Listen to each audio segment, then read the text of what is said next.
All right, guys. Well, welcome. Welcome back. Oh, you did that on purpose. That was so good. I feel like he's been It waiting. got all excited There's like you're no gonna do it. doubt he's Like- been waiting to do that all day long. There's no doubt.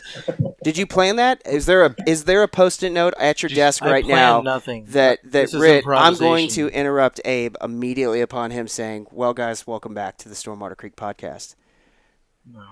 I see you searching me over to try to figure out what kind of weakness you can He find. plays real tough. He is. I don't I'm understand. not playing tough. He is. Absolutely. You're Absolutely. a dear friend of mine, Abe. I mean, I'm a dear friend of Oh, yours. now he's switched sides. Yeah, now What are you talking about? I it's switched sides. he's like a. I was just going to do the intro, and he happened to do it at the same time that I was going to do it. Oh, sure. That's Okay. all that happened. Oh, of You're such a course. sweet of boy. course. Thank you. Please continue. No, just welcome back to the Stormwater Creek podcast that Jared Don't ruined. do it all shitty and angry, man. No, you know what? I was in a good mood, and then this got ruined, and we got guests here, and Embarrassing. my friends You are see how here, red he's getting? and God. He's getting Anyways, flustered. He's stuttering. so we're happy to sit down and talk to the guys, Steve and Allen from Sightcast Fishing Company, world-renowned fly fishing, fly tying. I've bought your flies in 4 different locations across the state of Texas. Yeah. Jordan and I literally drove down to Rockport to go to the fly trap and buy Sightcast flies, and then Sweet. seemingly throw them into the wind for a day and walk around going, I don't know. I think we're doing this wrong. Yeah. It was, wasn't it, the flies. No, it was absolutely it was me. user error. It was me. For sure. Absolutely. I'm just glad I hit myself in the head one time with a fly. That was it. I only connected with the back of my head. I was going to say, Yeah. did you whip it back and hit you in the forehead, or No, did you get it? thankfully in No, the back. It's normally the back of the head. Yeah, You think you're doing good, and the wind blows it just right, yeah. and then And that's exactly, we had a right to left wind, and it just pop, and I was like, oh. And then just that initial freak out of, is this lodged in my head, or did it just bounce off? It's And not so, going to. Whatever. and if no one's been to the know. Rockport and Corpus Christi area, the wind blows from all over the place. I Yeah. don't know if you can actually pin down that wind. it literally moved, I think, 280 degrees the day that we were out there. It didn't blow from one little direction, and that was it. So, but we, like I said, we definitely enjoyed fishing your flies. We were unsuccessful, but that was due to user error, because I have caught I've caught bass on your flies for sure up here at the pond. So we've had a lot of fun fishing them, and to kind of get things started, tell us a little bit about yourselves. How did you guys get into this? You just wake up one day and decide, you know what, I'm going to start tying flies? I mean, no, not really. So yeah, first of all, my name's Steven, and this is brother Alan. Yeah, so we're just 2 brothers here. We were born and raised in Houston, and we have a family place in Sargent, Texas, and we've been fishing down there since we were little kids. And like a lot of people, we started out with conventional rods, throwing soft plastics and stuff, and then sometime around the age of 15 or so, we started getting into fly fishing. And our neighbor down there in Sargent is the guy who kind of got us into it. He was he's an older gentleman, and he kind of we would see him fishing underneath his off of his pier underneath his fishing lights, and he was just racking in the sand trout, speckled trout, and these little bitty flies, and we're over there chunking soft plastics, not catching shit. And so that was kind of the starting point of it all, and just striking up conversations with him after that, and he kind of showed us the ropes, and taught 2 little 15, 16-year-old kids what to go get, and couple years later, you end up with a Bass Pro tying kit, and and you just start tying up stuff, right? Yeah. And then it just slowly evolves over the years. And Get you a Bob Clouser VHS tape to learn how to tie. Yep. yeah, there was no internet back There's no then. when we YouTube started. for you, huh? It was VHS tapes. Yeah, the VCR. Read books. But, books and VCR tapes, man. It's come a long way since then. Almost, it's a lot easier to learn these days, but I feel like if you can't figure yeah, out that's how to tie kinda- flies, then you're not even at all trying, because You can figure out the most complicated things by either going to YouTube and just searching how to tie flies, and you'll never be able to get to the end of it, or just Instagram. The sure, never-ending stream of live fly tying videos that are out there as well. So. Yeah, that's something that we need to work on is producing some of those tying videos a little bit. But you guys gotta steal the formula from Sven Diesel out in Utah. That guy's he's got the formula down. Yeah, he does. He's got the formula. Yeah. Oh yeah, I like his stuff. We follow him on the social media, but yeah, he's a good little fly tyer, and he knows his stuff, and his videos are fun to watch for sure. But one of the main things I'm impressed with is two brothers are doing this together. Like, I don't think I could be in a business tying flies. Yeah, Right. it's got to be a lot of fun, right? We're only like 14 months apart from each other, so we're basically kind of twins. So we get along. What makes it easy? Oh Yeah. That's like me and my brother. We've been fishing together since forever, Like, Alan got, his first boat in sophomore in high school, his little Carolina skiff, and we were fishing off of that thing starting out, and it was just, just hole slapping down the shoreline as loud as can be, and just standing on the back of a bench seat. There wasn't even a pulling for my thing. It was a bench seat. You just stood back there and kind of just pushed yourself down the shoreline. Exactly. But it worked. For some high kids out there doing it, it was awesome back then. It's like when you think about it, our grandfathers deer hunted and duck hunted in like red flannel and blue jeans. Exactly. And, like, it works. It works, man. The toys are fun. There's no doubt, but you don't really and truly you don't need any of that crap. You could just get out there, and we talk about it all the time with our buddy Austin. Our other buddy Austin, and that guy, he just walks out into the woods, and He always gets it done. no matter what he's He after. shoots limits of ducks. Where he's like, "Hey, how was y'all's morning?" We're rolling out 3 boats deep, a dog, 3 dozen decoys, Just all the accoutrement, and Yeah. he rolls in with 6 decoys and shoots his limit, and we're like, "Yeah, we shot 2 ducks." he's like, I parked my It's car 100 and hunted out of the back of it. 100% Yeah, skill. We're rolling in with 30 grand in bullshit, yeah. and he's like, "I got 6 decoys," and crushes it. Yeah. Because he's better than us. He's just better. I agree with that statement. He definitely is better than us. There's no doubt. It's great. It's awesome. Yeah. I don't say that like in a derogatory way. I think it's awesome. Yeah, Trace gets it done, man. I like that guy. Yeah, Totally. there's no doubt.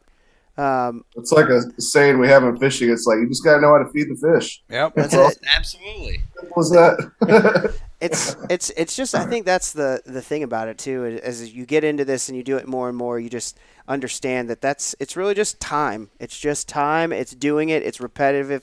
Just go out there and do it. Go out and fail 1,000 times, and guess what? You'll start to succeed from there, and all of a sudden it'll be failing 90% to failing 80% to failing 40% to 20%, and you're still going to have the 90% days, but you're gonna figure it out. You're gonna figure out what to change, when to change, how to change. I mean, that's the biggest thing for me, especially with fishing, is just I've just been throwing the same fly for 2 hours and not catching anything. Why? Why am I not switching it up? Am I not should I change a color?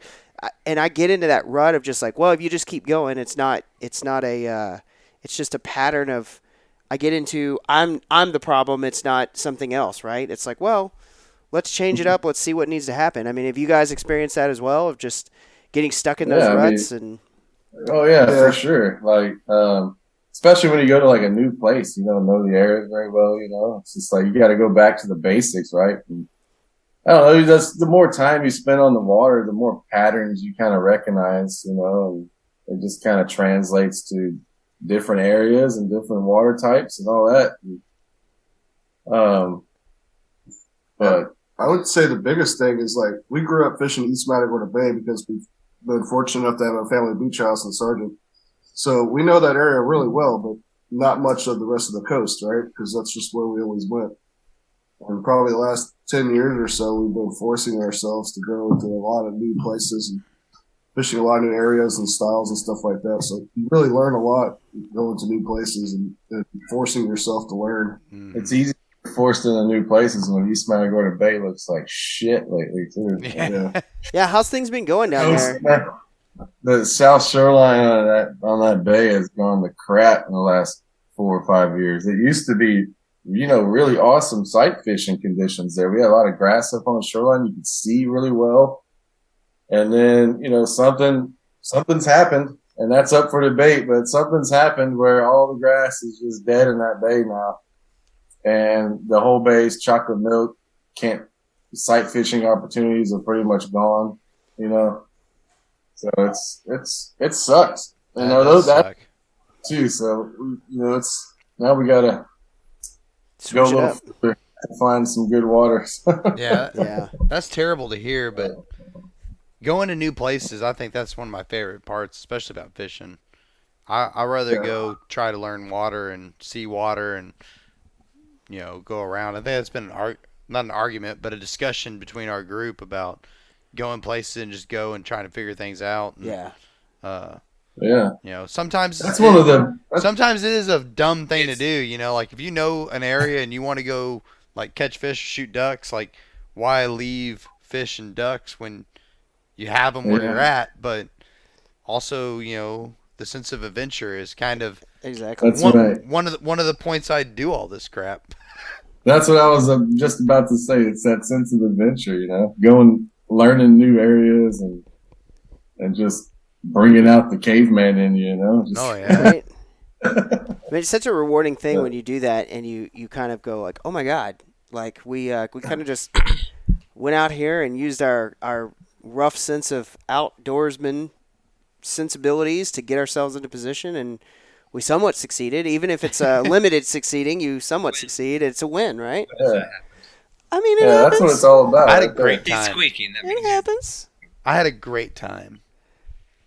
We had a great time going I've down done there that fishing. with like my city fishing. city fishing's different. That's pond hopping. Yeah, drive it all the way down to Lockport. Okay, let me clarify. Yeah. I'm more referring to duck hunting and running amok.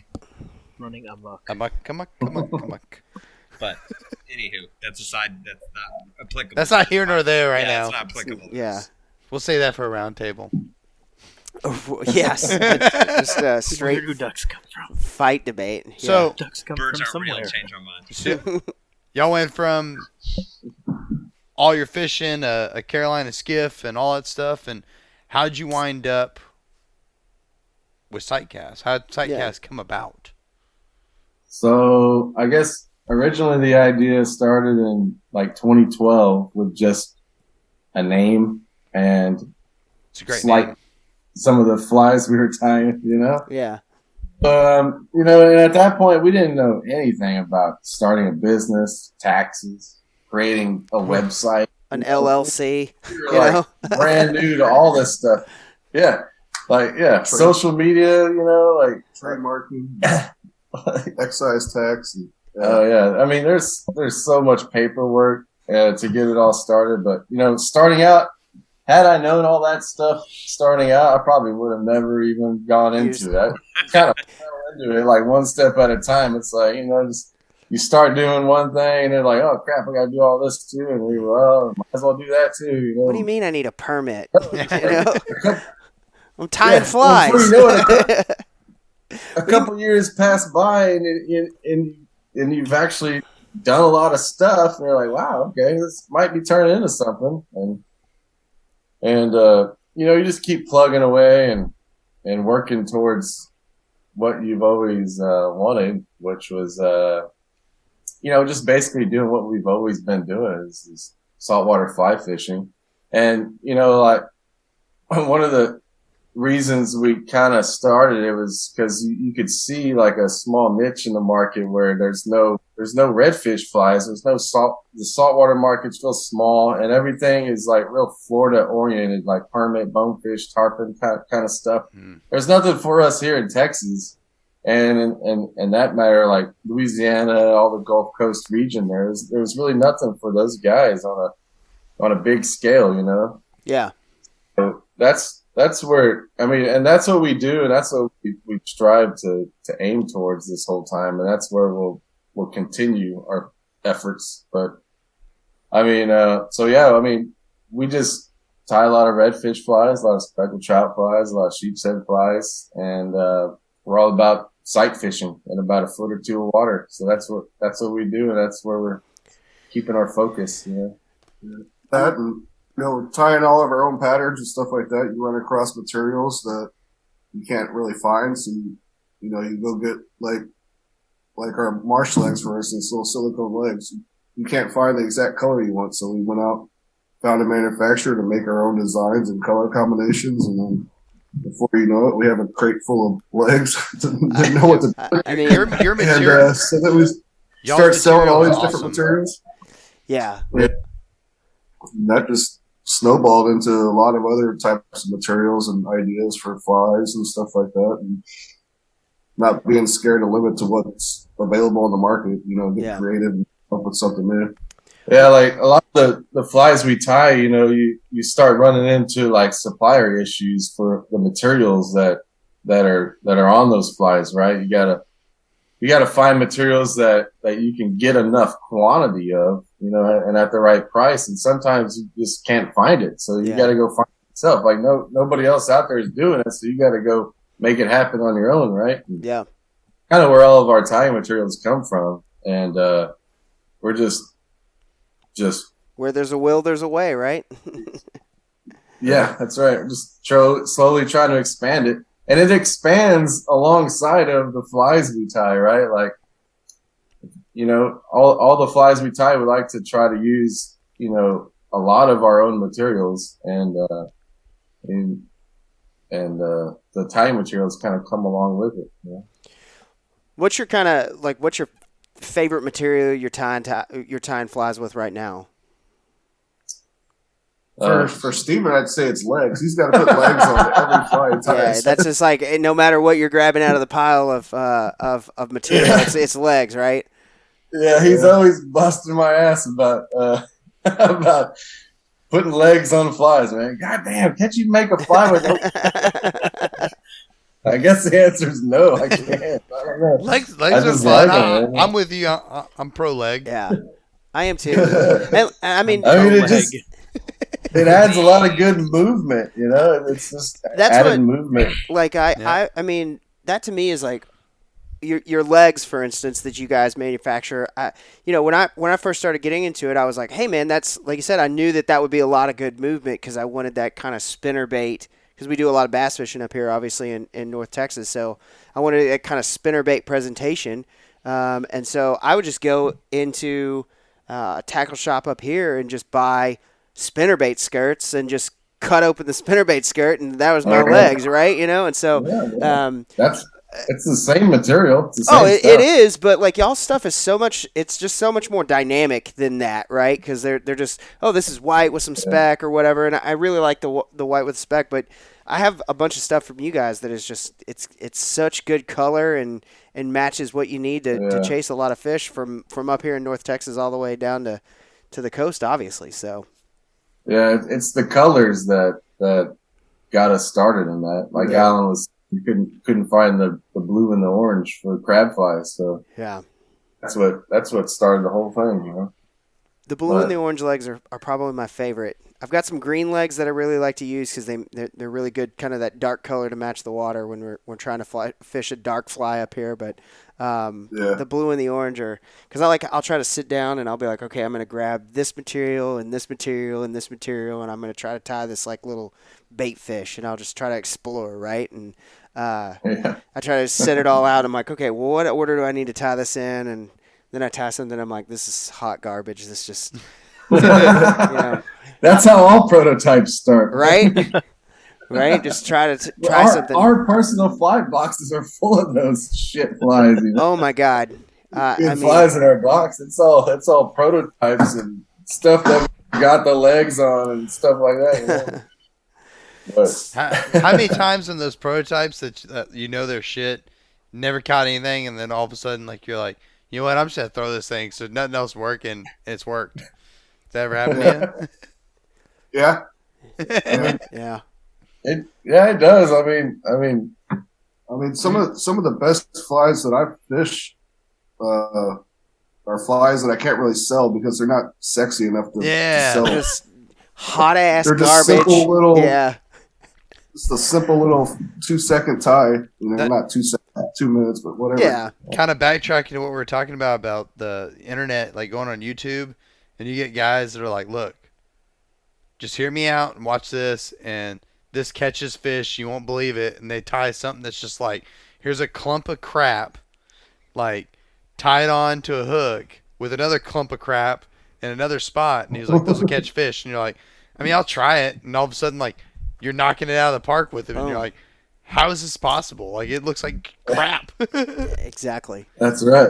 I mean, shit. Even like just put a piece of marabou as the tail, and then put like some cactus chenille as the body. Boom. I mean, that's catch all kind of fish. You know. Instant Here's fly. my take as a non-fly fisherman. Yep. But You're fishing for reds, you're fishing for bass, and a lot of these fish are really predatory and aggressive. Most of the really intricacies of this tying is totally on you. 100%. yeah, Whereas these things yeah. are like, oh, it's moving, I'll see what it tastes like. Yeah. Or like, that thing's annoying me, I'm going to destroy it. There's no doubt. So, yeah. There's So no that's why doubt. I'm saying, like, oh, these garbage flies catch things. Yeah, because they probably got to the point of, like, oh my gosh, just leave me alone. I'm going to chew this thing apart. And Yeah. the next thing that appear, they bit. We were But- looking at the colors that are in my tackle box, like all my soft plastics, like just some of the dumbest colors ever. And it's like, well, we try it out, and then it's like, oh wow, I caught a fish on this. This is orange creamsicle. Yeah, Yeah. Like, creamsicle's been a what go for creature me. looks like this in nature? But the fish wouldn't eat it. You know. Yeah. Yeah, so that's all. That's I my just take. Yeah. my biggest thing is, Because I think is trying to the detail- replicate movement. Like Yeah, no, I like, get it. I get it. like I went from like as a new fly tire because I was Jordan and I are the fly fishermen in the group here, and I feel like we both kind of Pretend. stumbled into pretend fly fishermen, but we fly fish. I saw you. Yeah, You were I fly ca- fishing on I've Sunday. seen both of you catch fish on fly Yeah. rods. Anywho. So, just from the standpoint of just like trying to figure that out, I feel like I went from this like, oh, I want to tie flies that look good, and now I've evolved, and I just had no concept of like the amount of material you needed, how much, where to place it on the hook, how to make things, because a lot of the thing is tying those things on the hook or how that hook rides in the water, right? And yeah. so at first it was just I want to try to I want to tie something really badly. That's all I wanted to do and catch a fish on it.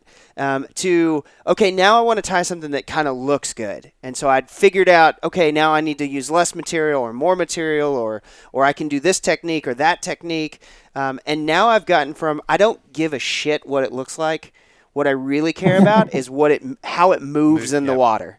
That's all I care about because every single thing I'm looking at in my materials box is how is this going to move in the water? What does it look like when it's wet? How does it move when it's wet? What is it going to replicate? How closely can I get this to be a minnow or a shad or something like that? That's one thing about when we were fishing y'all's flies down there in Rockport. When you watch them move through the water, you're like, I'd eat that. I mean, they look good, but they also move like they're supposed to, and I think that's the most important thing. Yeah, See, that makes more sense to me than this perfectly just modeled fly. And seeing these things, going to tailwaters and all these other fly shops with y'all, and it's wildly interesting to me. Don't get me wrong. Yeah, I'm just not prepared to go down that rabbit hole yet. I'm sure I will be. Oh, I feel like you're definitely like it's gonna go it's real bad. I've never encouraged him because I know what it's gonna be like. It's gonna be bad. I mean, it's gonna be real bad. You saw He'll what he be did a with great. Mitch, He'll be right? a great. Get on the front of the skiff. No, let's put it this Get on the way. front of the skiff and go sight fishing for redfish. That's all it takes, man. You'll be hooked day one for sure. Mhm. Yeah. I just have this perfectionism of things have to be done a certain way because that's the way they're done. Like a prime example, we our guest bathroom here. I widen the door frame. My mom and mother-in-law is in wheelchairs, to give her some extra room, right? my wife's dad, father-in-law, was helping me. He likes doing chores like that. And we had a little gap on the trim. And the trim I cut was perfect. Like, you didn't need to caulk it perfect. Yeah. And then there was a little gap on the side against sheetrock. And he says, just putty it up. I said, no, I'm going to take it back off and level things out. And apparently he said to her, I'll never do another project with him.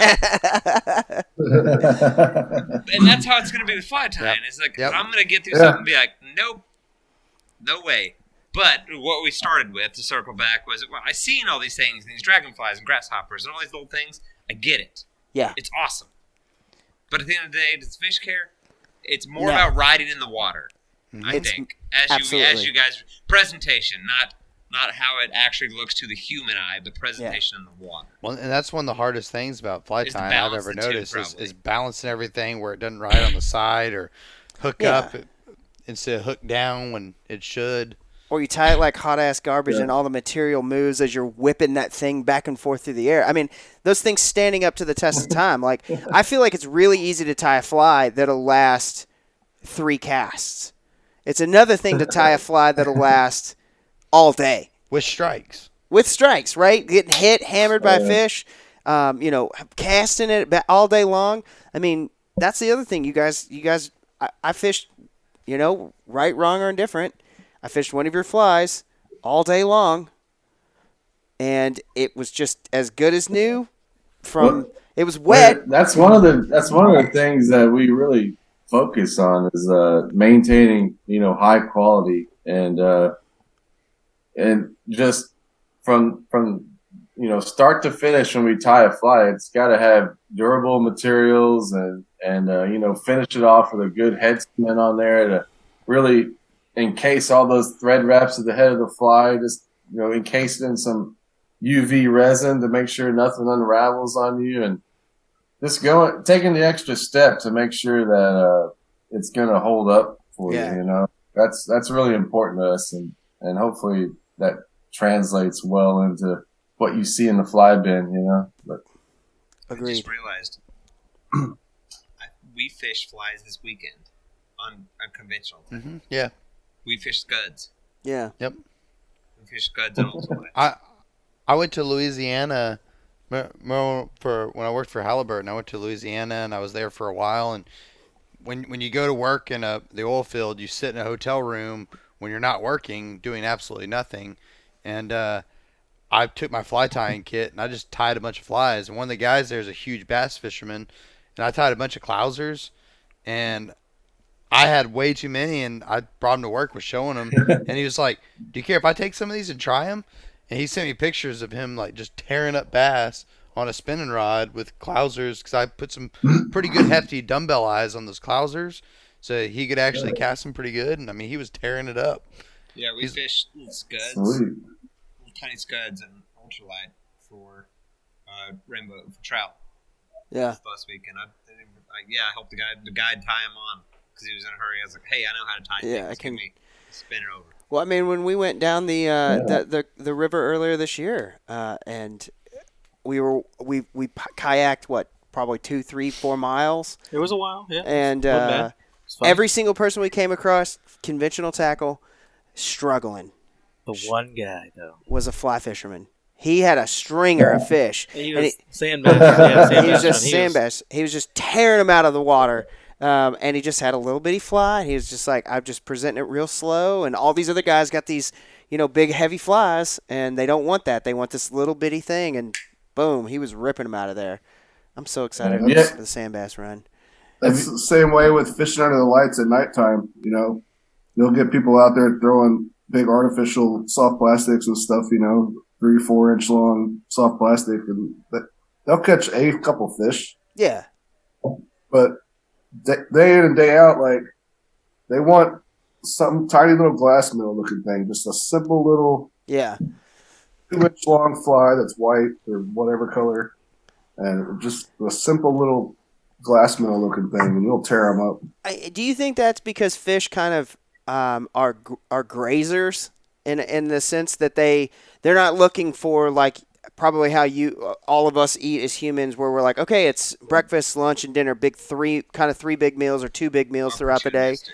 Yeah, they're looking for that grazing kind of buffet of like, oh, let's get some crackers and some cheese, and then we'll eat again in an hour, and then we'll eat in another hour. We'll just kind of eat throughout the day. Going on what Alan was saying, like when you fish underneath the lights, you're gonna see like all kind of bait fish schooled up right in front of the pier, like right there underneath the lights where the lights are the brightest. You're gonna see all those little bait fish, and that's what the trout's eating. So if you put the right size, like match the size of that glass minnow down there in the lights, and put it out there further, that's what the trout are eating. Yeah. So just match what you're seeing out there, and that goes along with the same thing along if you're fishing along the shorelines or during the middle of the day. You just got to pay attention to what's out, what kind of food sources are out there for the redfish. Like, are they feeding on shrimp, feeding on little finger mullets? You just have to really watch for it. Like a good example is like this time of year, right? In the summertime, you got a lot of little juvenile shrimps up there in the grass that are about to come out, right? They're hiding in the grass right now at this time of year. And when the tide drops, they're flushed out of there, right? So those redfish will stack up against the shoreline and wait for them shrimp to get pushed out from the tide, right? So that when that's happening, like, a shrimp pattern is what you want to be throwing. So, and then, at other times of the year, that's not happening, and they're keying in on little finger mullets or something like that. So you just gotta pay attention to what's out there, what you're seeing, what bait fish, what shrimps, what crabs are you seeing out there, and what you think they're going to be eating, and that's what you want to be throwing, right? 100%. I would say a good strategy for anyone fishing, like, do yourself a favor and just stop for 10 minutes and just look around and just observe.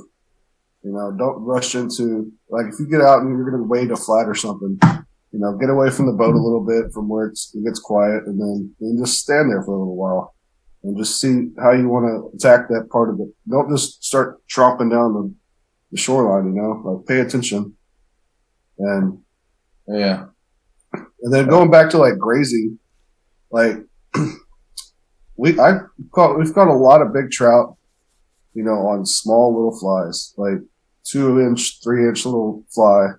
That's just basically like a little snack for them, Mm-hmm. And you're not throwing a big, huge topwater or something streamer like that. Or something like that. Yeah. Just a little, almost like a clouser kind of a thing with bead chain or something like that. Something that's lightweight.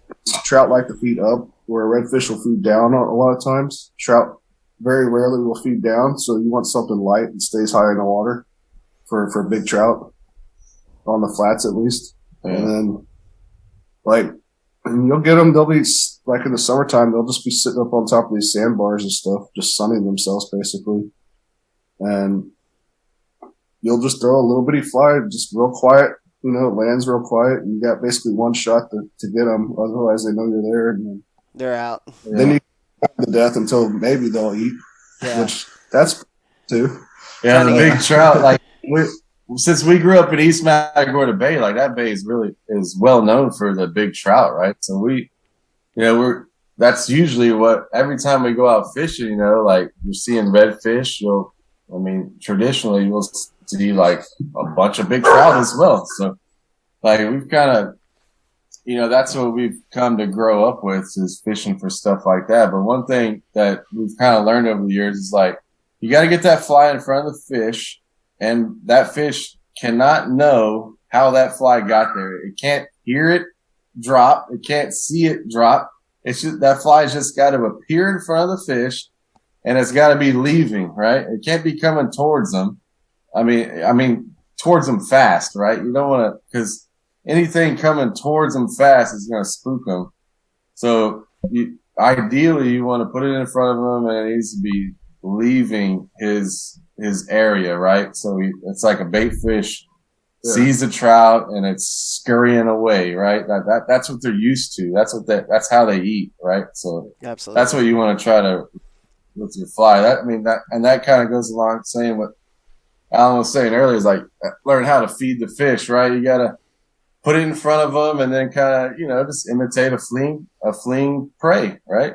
You don't want to attack them with your fly. You want to be gently fleeing the fish, right? Food's not going to towards a predator, right? Yeah, exactly. Food's not chasing down, going, kill me, eat me, Right. We talk about that's the tricky part. When you got high winds and all kind of stuff going on, it's a lot easier than done. That's what you want to shoot for most of the time. I'm with you on that one. Yeah, no doubt. So as far as just fly fishing, right? So let's aim a question for you guys, but at these kind of guys who have never really held a fly rod, or they've held a fly rod, they've cast it a couple times.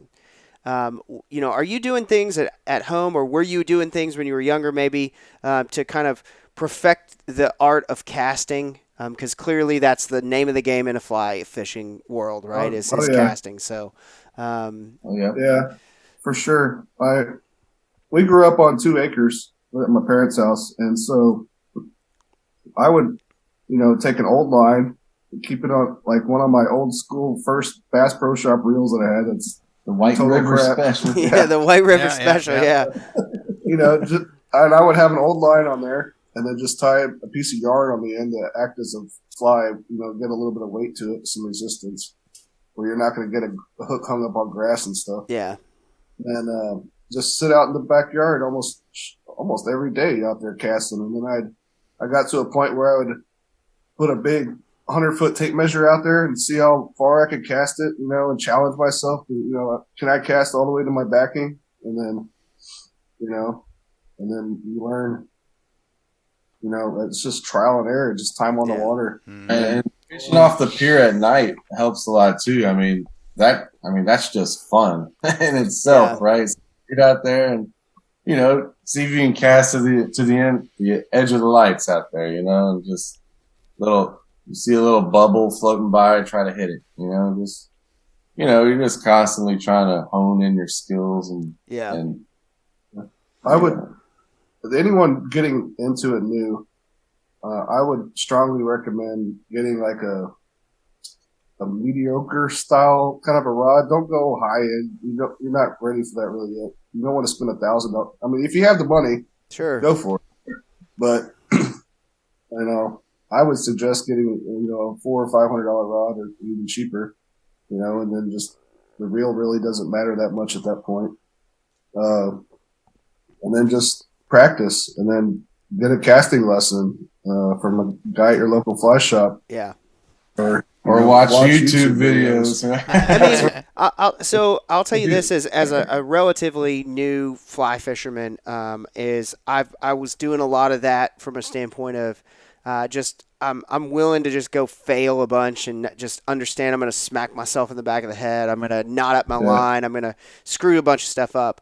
And so I did that for a while. I'd watch YouTube videos for a while, but then I went to Tailwaters and had, Sean give me a fly casting lesson. And I will say I had one lesson, and I walked out of that lesson probably a 40% better caster. Right. And just knowing, if nothing else, even if I fall back into, I didn't cast very well, I immediately kind of know, I know what I'm doing wrong here. I know exactly what I'm doing wrong. And so I think that obviously YouTube is invaluable for what you see, but I don't think there can be anything replicated, whether it's a buddy, like if you got a friend who knows how to fly fish, or if it's going to a fly shop and paying somebody to say, give me a lesson. And that's the same with almost everything we do. Bow hunting and fly fishing. If you have a buddy that's like, hey man, you're dropping your elbow when you're releasing on your bow, it makes a big difference. You don't notice it. Like the biggest thing I ever did was watching my back cast. Yeah. Absolutely. Yeah. I would rate fly fishing up there close to golf. It's all about finesse and tempo and a good swing. Yeah.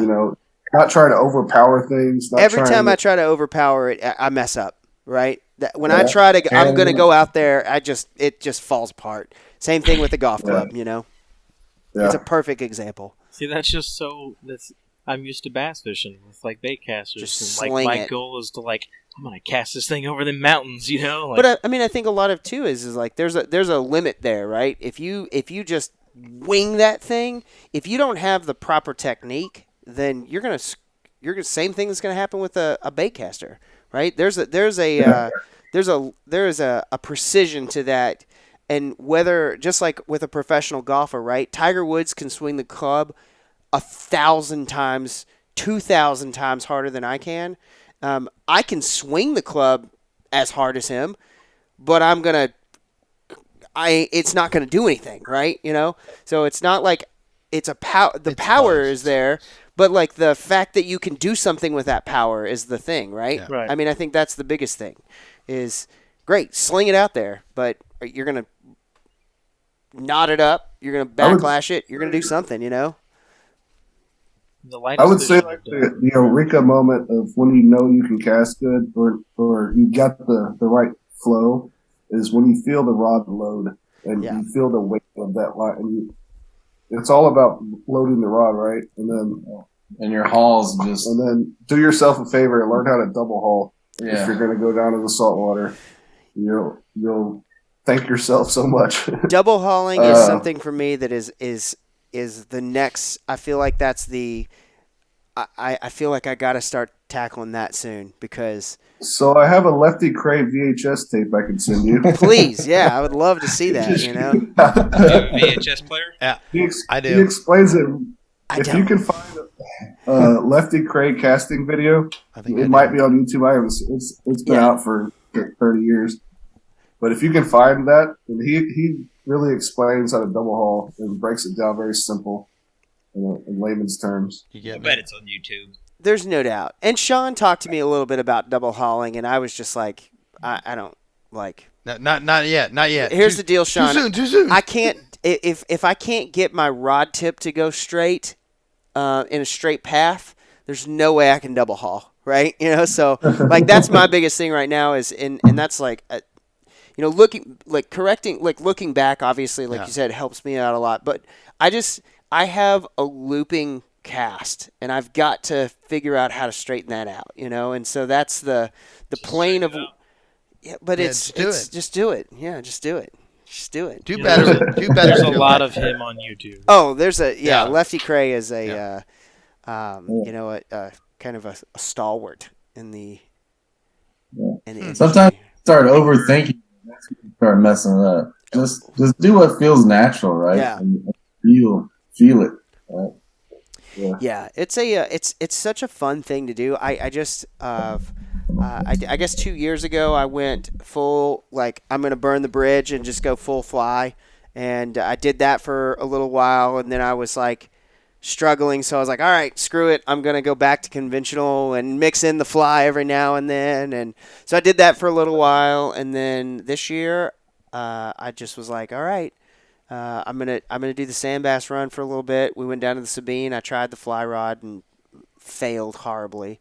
You tried though. I tried all day, but then after that, the video is hilarious though. The video is very fun. You know, if you haven't seen the Sabine River, you guys get bored, look us up on YouTube. I made a fun video of us fishing on the Sabine and berating. Even I was on a spinner tearing it up. Pretty much, the three of us were fishing with super dupers. Yeah, not super dupers. What were those called? Little H&H's or like a little crappie lure kind of a thing. Pretty much. Yeah, basically just a little weighted head jig with a spinner on it.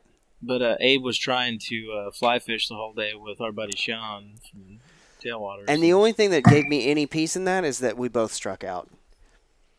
So yeah, we made fun of them the entire Hey, that's the best way to learn, Abe. Yeah, leave your conventional rods at home. You know, fly rod. Then you're forced to learn. That's what Jordan and I went down to the coast.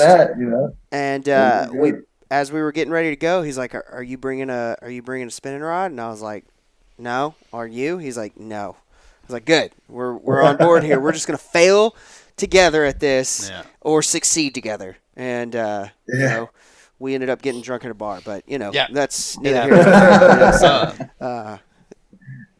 Kind That's of what it's all about. Having fun. shift gears a little bit. I was upset. I tried to see if Abe was interested in it, and I don't think he understood that I was trying to get him to say, "Let's drive down." How would that in Green, Texas? How'd it go with y'all's little Yeah. event? In Green, Texas, Yeah. yeah, we went pretty well. We went there with no intention of like selling anything. We were just going down there to have fun, and we're lucky enough that my wife has a friend who has a place on the Guadalupe River, so that made it a lot more cooler for us, right? Right. You get- Yeah. Guadalupe is awesome.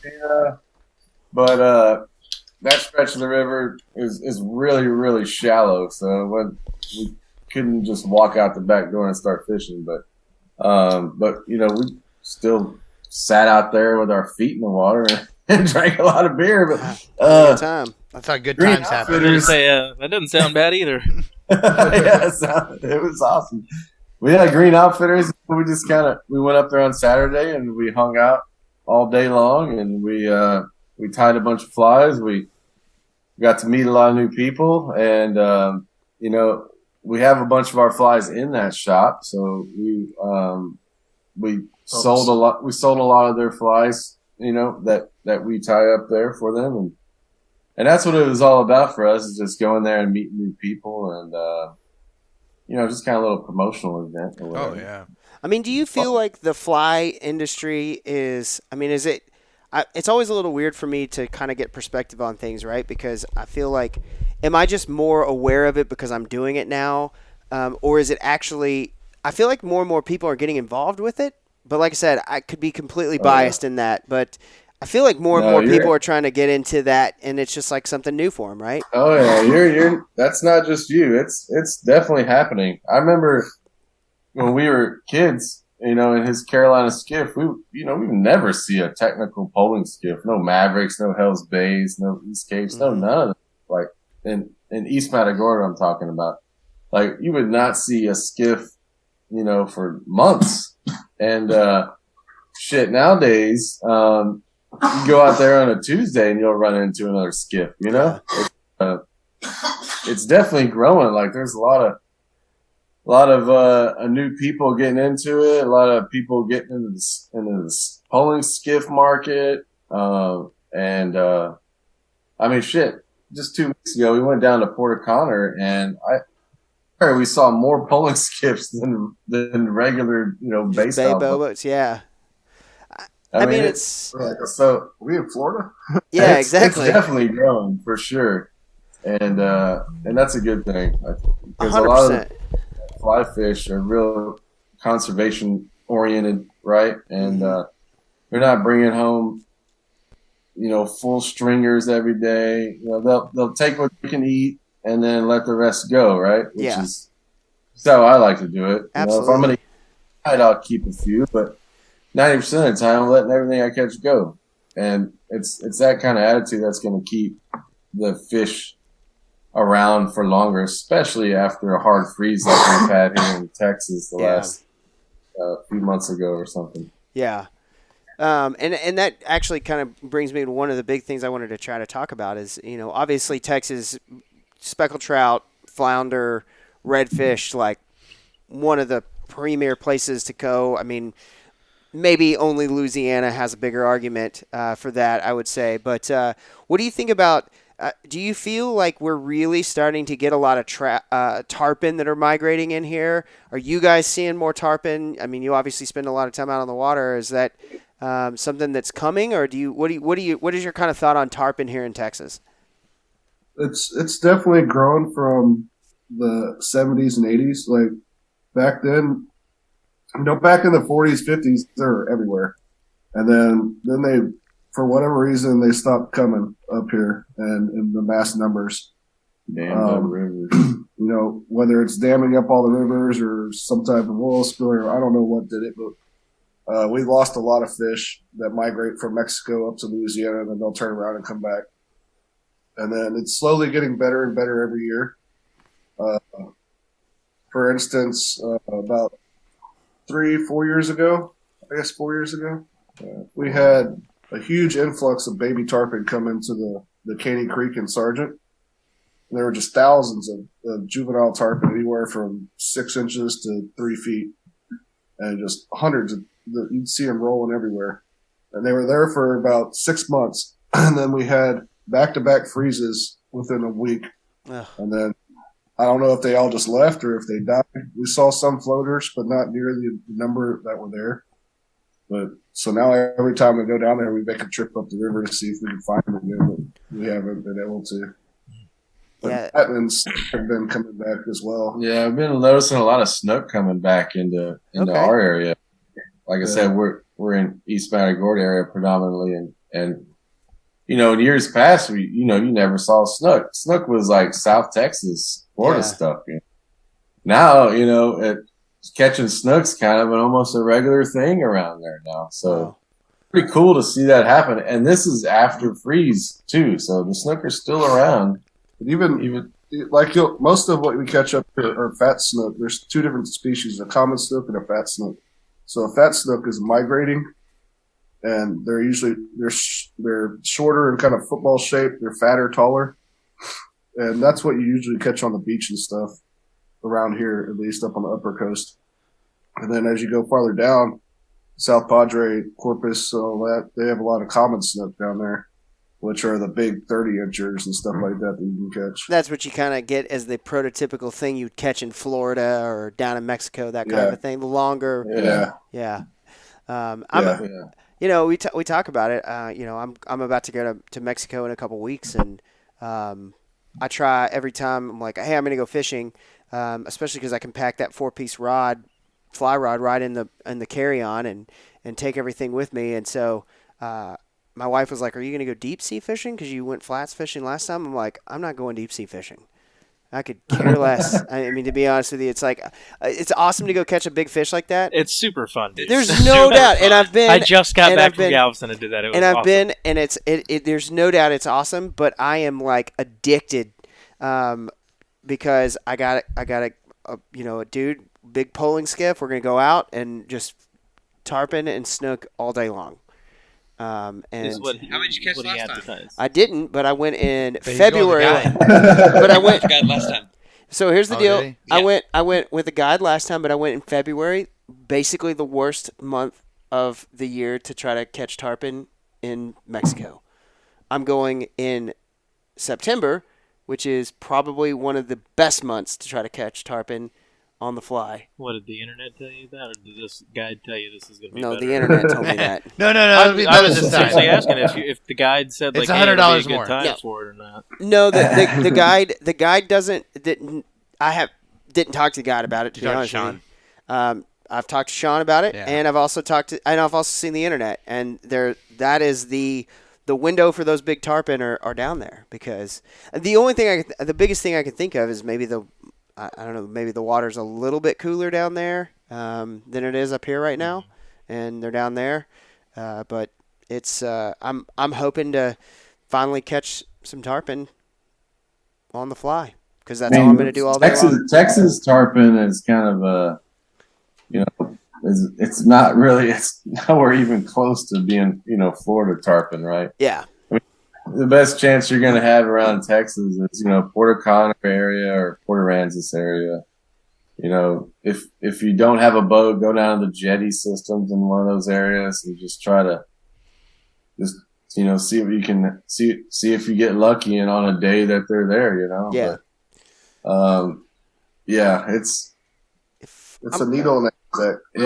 They'll be there in droves one day, and then the next day you won't see them. There. They're migrating fish, right? So Yeah. You just got to follow them, feed, look for all the bait that they would normally feed around and stick at it. That's what makes catching one in Texas that much better, though. Yeah. Totally. That's why I'm going to Mexico It's a today. lot harder. Same reason I want to go to Mexico to shoot some ducks. Yeah. Oh, dude. I'm all about going to Mexico and shooting some ducks. February. Let's go. You said Texas that already. tarpon, Oh, have I? Yeah. Texas tarpon will eat a fly pretty well, though. Yeah. They're not fish. They're not targeted. Like you go on on the Gulf side or on the ocean side of the Keys, out in front of Islamorada or something like that, fish the beach side, and there's boat after boat after boat after boat. And those fish see, by the time they get to you, he's already been casted at 30 times that morning. Yeah. So, it's not really out here. They're a lot more. When you can find them, they'll eat. Yeah. Less pressure on them. That's rad. Yeah. I just think it's cool that we're Always starting to a good see thing. that increase in those kind of new species of fish. New to us, obviously, but a return to them for sure. So, do you guys have any big events coming up soon where somebody could come and see you guys? Any fly tying sessions or anything like that? Yeah, we got a lot of new big stuff coming up. We got we just got our deposit down for the fly fishing show, which is one of the biggest fly fishing shows in the nation. They do a circuit across the nation. They do one in California, one in Denver, one in Atlanta, one in Massachusetts, one in New Jersey. So we're signed up to come to the Denver one and the Atlanta one. And we're going to be running booths there. And we're also going to be at the Houston Fishing Show again this year. We're going to try to make it out to Trout Fest too. So those are the 5 shows that we're signed up for so far. And we're always looking to get into a few more. Like last year, we did a bunch of small ones like the Galveston Fishing Expo and the Rockport Fishing Expo. Yep. But I guess with the COVID lockdown kind of lightening up so far. Yeah. Fishing shows are getting back into full swing, right? And so we're right along with it. So we're going to be at those big events. So if you're in any one of those areas, we'd love for you to come out and talk fly fishing with us and come check out what we have to offer. Totally.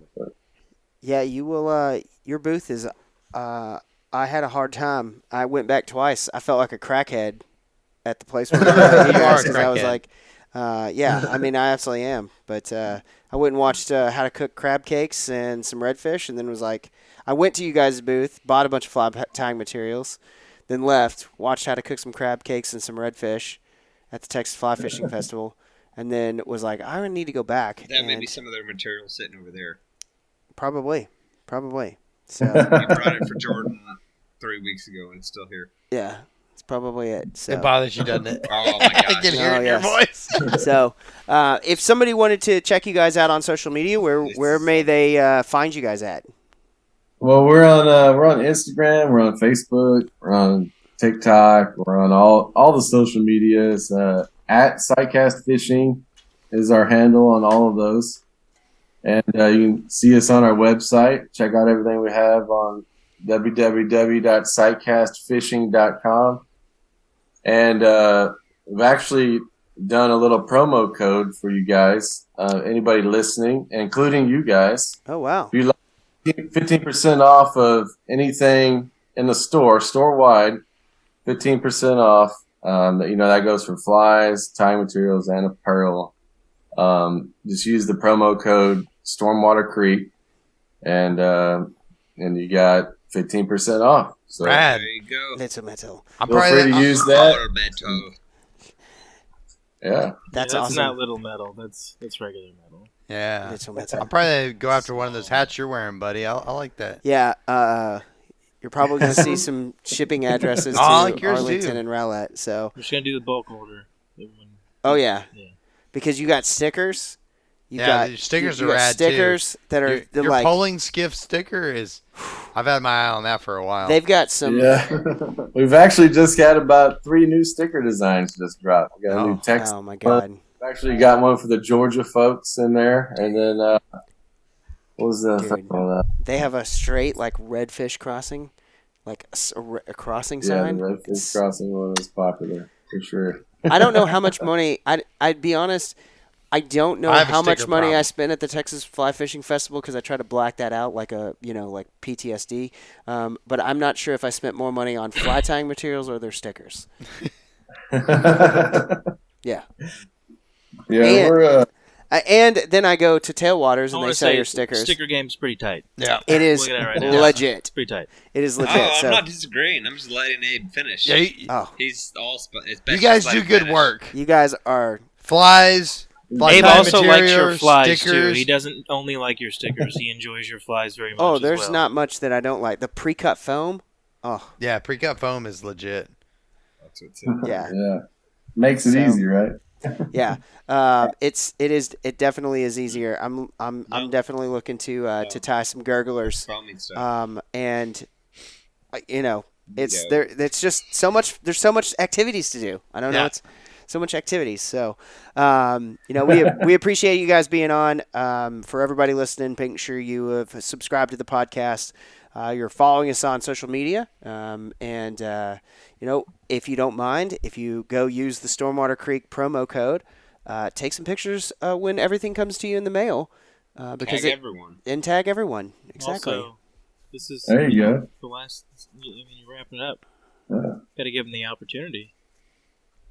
To do what? Shameless self-promotion. They've already done that, They talked about the shows coming in. and they talked about their social media, Tiki-taki and and they talked about our promo code. I'm sorry. YouTube?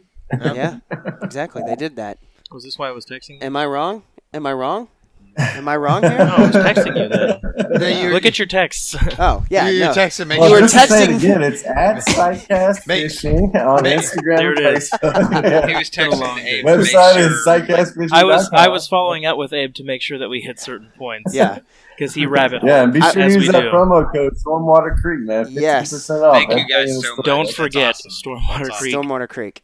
I do like the fact that you texted me to make sure you brought up those things while I was bringing up those things. So No, that's, it wasn't while you were doing it. It was before. But still, You it's know. fine. Teamwork. Teamwork. We do things. Exactly. We're Thank you kind guys of- very much kind of once again, efficient. and Yes. thank you all Yeah. for listening. And what's the one thing that somebody needs to take away from this podcast? Pop quiz, Jared. Make sure you remove those things from your Shut up. meals. You're done. Oh. Okay, pop quiz, Austin. What's the one thing that you have to take away from this podcast? Stickers. Wrong. Jordan, what is the one thing that you should take away from this podcast? Use the Stormwater Creek promo code. There's bro. only one of us that's intelligent here, and it's the one in red right here. I'll So, give him that one too. Yeah, Touche. so Touche. thank you guys for We listening. had fun hanging out with you guys. Thank you, 100%. guys. Q For having Brayley. us.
Stormwater Creek is the best. Grinch, the captain. Aim, the helper. Jordan, the problem solver. I hope you like Stormwater Creek. Stormwater Creek.